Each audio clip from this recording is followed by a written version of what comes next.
Goedemiddag mevrouw. Hallo. Oh, staat alleen. Ja, wie zogen ook hier aan de poets? Ja. Dat je dat al hoe lang? Nou, om de 3 keer per jaar ongeveer. Die mensen die hier wonen, hebben de vrouwen zelfstandig gezegd van we willen om zijn beurt dan de kapel. Dus je woont hier ook in ja, deze... gewoon een stuk hier.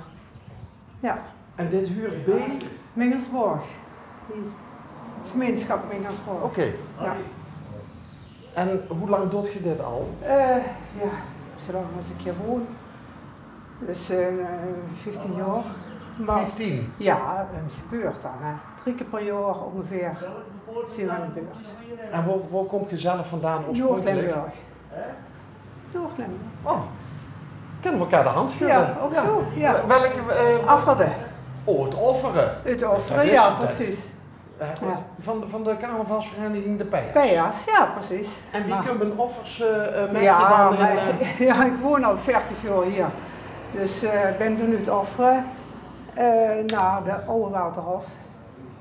Gewoon werken. En hier blijven hangen. Dus het werk bracht ook hier Ja, naartoe. naar Zuid-Limburg. En wat was dat voor werk? Psychiatrie. De oude Waterhof. Mondriaan niet dat nou. Ja. En wat... Het Venlo was de Sint-Servatius en Sint-Anna, zeg je wel wat denk Ja. ik. Hè? Ja. En vandaaruit zijn toen heel veel patiënten hier naartoe gekomen en toen ben ik net gekomen. Ja, Je zit met de patiënten patiënten metgekomen. Ja. En wat deed je precies? Als verpleegkundige, psychiatrisch verpleegkundige. En hoe lang heb je dat gedaan? 43 jaar. Wow. Ja, dus ik ben nu een aantal jaren gepensioneerd. En dat heb je al die tijd bij dezelfde... Ja, dat was een paar jaar in Vermooi en toen. Maar in principe maar dezelfde- 43 jaar. bij dezelfde werkgever? Ja, bij dezelfde werk. Ik kom er bijna niet meer tegen. Ja, dat is bijzonder. Die stonden Ja. te beuken toen je met pensioen ging zeggen. Nou, dat vonden sommige mensen dat wel jammer, ja.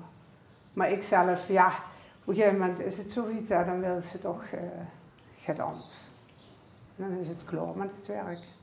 Dus je hebt het niet gemist? Nee, ik ben hier ja, in een omgeving en kleinkinderen waar ik oppas. En ja, ik ben eigenlijk heel blij met mijn pensioen. Zien er nog banden met offeren? Ja, mijn familie woont er nog allemaal. Mijn ouders niet meer, die zijn overleden, maar mijn 5 broers wonen er nog. 5 broers? Ja, en een zuster woont in Kevelaar. Dus dat zit eigenlijk wel allemaal door in de buurt, ja. Nou ja, we stonden hier in een kapelke. Ja. Als ze kevelaars is, Ja. dan is ze bedevaarsoort. En Is dit ook wel een beetje, ja, want je hebt heel veel mensen die hier naartoe komen en een kaas opsteken. En daarom moet ik ook zorgen dat het netjes is. Want dat wil ik ook vragen. Is Ja. dit een druk bezocht Ja, kapelletje? we hebben door een gastenboekje liggen. Ja. En er staan eigenlijk nou in de coronatijd heel veel verhaaltjes in van mensen die het heel moeilijk hebben gehad. En die hier dan toch wat bij Maria een kaas opsteken en er baat bij hebben. Want ik heb namelijk sterk de indruk dat de kapelletjes door de ganse provincie Ja. In de coronatijd enorm druk bezocht Wij zijn. hebben dat ook gemerkt. Wij hebben heel veel kaarsen iedere keer moeten bijvullen. Omdat daar heel veel kaarsen opgezet. Soms een heel blad, ik heb binnen een poetsen, maar het hele blad vol met kaarsen. En komt het geld ook ten goede aan Wij zorgen dat het geld hier voor de renovatie van de kapel, het onderhoud, de banken, buiten, het tuintje. Maar ook wij zelf. We gaan ook wel 1 keer per jaar samen uit eten. Of we doen een activiteit. Maar ook wel dat we er zelf het ook. groepje van met de dat dames groepje die... Ja, dames, maar ook de mannen. Hè. Dan doen we Dus doen we als alles ik hier samen. wat geschilderd op weer of Ja, zo, dan doen de mannen dat. maar dat moet ook best beloond weer. Ja, dat vind ik ook. etentje. Dat is ook belangrijk. Ja, dus dan doen we dat samen. Mannen en vrouwen samen. Is dit nou puur voor ook 3 keer per jaar poetswerk? Of heb je zelf ook wel iets met? Ik ben ook wel katholiek, maar niet dat ik nou wekelijks naar de kerk gooi. Maar ik vind dit wel heel belangrijk. Ik zorg ook dat het voor de kaarsen en zo, dat het allemaal bijgevuld wordt. Dus dan heb ik er toch wel wat met, ja. Toch ben ik enorm geïntrigeerd door oogwerk. Ja. wat je 43 jaar lang gedaan hebt. Ja. Want in de psychiatrie, daar komt de mentale component natuurlijk erg in de hoek kijken. Ja. Wie lang heb je erover gedaan voordat je echt zoiets had zo van, nou kan ik eigenlijk wel met iedereen omgaan? Die ik onder mijn hoede kreeg. Ja, maar toch wel vrij snel. Ik ben bij de ouderen terechtgekomen. En dat heeft mij altijd wel geboeid, de oudere mens. En dat heb ik eigenlijk misschien wel 30 jaar gedaan, eigenlijk alleen maar bij de ouderen gewerkt. En op een gegeven moment, dan raakte daar zo mee verband, zeg maar. Maar we komen op een gegeven moment ook zelf op een leeftijd dat je dingen herkent.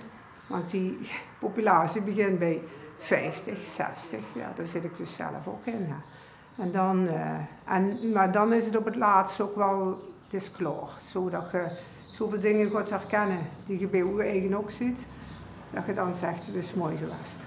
Ja. Zien er naarmate ook eigen leeftijd vorderde, ook dan nieuwe inzichten gekomen? Dat je ook beter koos verplaatsen nog in? Ja, het is best wel veranderd, de psychiatrie ook. Dat het, in 75 ben ik hier gekomen en toen wordt het toch allemaal nog wel wat anders. Nou is het toch wat mensen wat meer inspraak hebben. Toen was dat niet zo in het begin. Dat is een positieve dat is een hele positieve ontwikkeling, ja. En wat is een mindere ontwikkeling geweest? Ja, dat kan ik eigenlijk niet.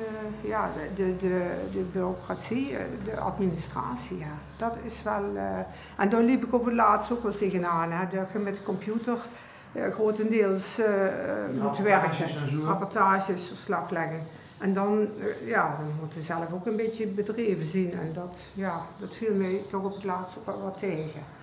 Dan had ik daar niet zoveel zin in. Ik vond het werken met de mensen belangrijker als de rapportage, zeg maar. En je hebt dus hier in het studio ook nog een leuke partner gevonden? Ja, dat heb ik hier inderdaad gedaan. En waar kwam die oorspronkelijk? Dat kwam hier vandaan. Van die dit is van jaar. hier? Ja, we wonen in het ouderlijke huis van mijn man vandaan. En je hebt 4 broers en 1 zus? Ja. En hoe groot was het gezin? Die hadden er ook 7. Die hadden 2 jongens en 5 meisjes. Dus het waren allemaal grote gezinnen toen in de tijd. Ja. Het heeft dan eigenlijk mazzel gehad dat het erfelijk huis heeft kunnen overnemen? Ja, misschien wel, ja. Hij wou dat ook wel geren. Die andere zussen hadden allemaal een vast iets, zeg maar. En toen was het de vraag of hij hier zou willen wonen. En dat had hij ook wel. Wij hebben eerst in Heerlen gewoond en is dit wel heel anders, ja. Heb ik ook echt in de stad gewoond? Ja, Schaarsbergenweg. Toen was de hele drukste straat van Heerlen volgens mij. Ja, en toen zijn we hier komen wonen en is dit natuurlijk geweldig, luxe. Ja. Heb je daar moeten wennen? Ja, in het begin. Maar ik vond dit wel, iedereen zei, wat ga ik hier op het land zoeken? Je moet overal met de auto's of met de bus of te voet. Maar ik vind het heerlijk. Wij wandelen iedere dag hier een rondje en ik vind het geen probleem om met de fiets te gaan. De auto mag voor mij weg. Hoeveel kinderen heb je zelf? 2. 2? Ja. Dat is meer wat iedereen had, zo'n beetje. Hè? En die zijn uitgevlogen? Ja, die wonen wel allemaal hier in de buurt. Eentje in Heerlen en eentje in Koolmond. Dus we hebben ze wel dichtbij. Dat is wel fijn. Kleinkinderen dus ook. Ja. Hoeveel heb je dat? 3. Helpen die oma wel eens mee met poetsen? Die kunnen dat nog niet. 8 en 8 en 4 en 6. Maar die vinden het wel leuk om kaarsjes op te steken, ja. Dan neem ik ze toch met en dan moeten ze hier een kaarsje opsteken. En wat doet de oma nog meer met de kleinkinderen? Wandelen, fietsen en zwemmen, dierentuin, allemaal leuke dingen. Dus ja. Dat is bonus, hè? Ja, dat is echt een bonus. Ook bij oma zien. Ja, dat is echt heel leuk, ja. Ik moet zeggen, ik vind dat toch wel heel erg leuk. Als ik naar de weegwiezers kijk, Ubaksberg, IJs. Ja. En om dan eens offers te huren brood. Ja, van offer tegen te komen. Ja, kan. Ja. Wat is het grootste verschil tussen de mensen door en de mensen heen? Dat weet ik eigenlijk niet zo. In offeren zien ze wel heel erg zo op elkaar. Het is een klein gemeenschap, niet zo groot. En dat ze alles van elkaar weten. En dat zal misschien in Ubaksberg ook wel zo zien. Maar wij wonen hier net erbuiten en soms moet ik vragen, wat is er op het dorp gebeurd, dat ik het niet weet.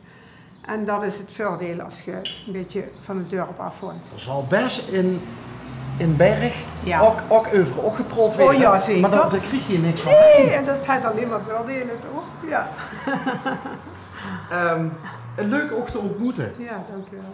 En, Ik vind het wel heel spannend, moet ik zeggen. Maar... niks van gemerkt? Oh, nou, je toch zat zo toch wel voor voelt het. hetere vuren gestolen hebben. Ja, soms wel, ja, maar dit is ook wel heel gezond. Maar ik vind het bijzonder wat GG doet. Ja, Dat er toch nog mensen zien die zich over ontfermen.